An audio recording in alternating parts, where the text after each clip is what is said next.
বন্ধুরা, যে মুহূর্তে আরাম আর লক্ষ্য দুটোর মধ্যে একটি বেছে নিতে হয়, ঠিক সেই মুহূর্তেই আপনার ভবিষ্যতের দিক নির্ধারণ হয়ে যায়। বিছানা আপনাকে আরও কিছুক্ষণ ঘুমাতে ডাকবে, মোবাইল বলবে আর 5 মিনিট, মন বলবে আজ না করলেও চলবে।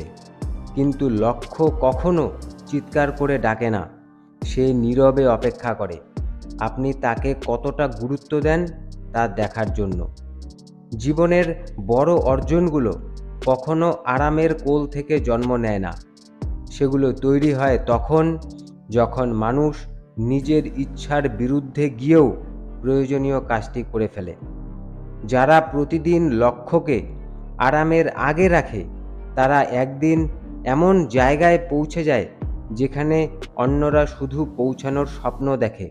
কারণ তাদের সাফল্য কোনো একদিনের ফল নয়, ছোট ছোট সঠিক সিদ্ধান্তের জমে ওঠা ফল। আজ হয়তো আরাম ছেড়ে কাজ শুরু করা কঠিন লাগবে, কিন্তু মনে রাখবেন, আজকের সাময়িক অস্বস্তি আগামী দিনের স্থায়ী স্বস্তি তৈরি করে।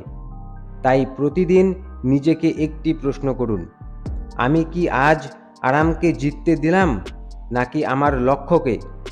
এই একটি প্রশ্নের উত্তরই ধীরে ধীরে আপনার পুরো জীবন বদলে দিতে পারে। ধন্যবাদ।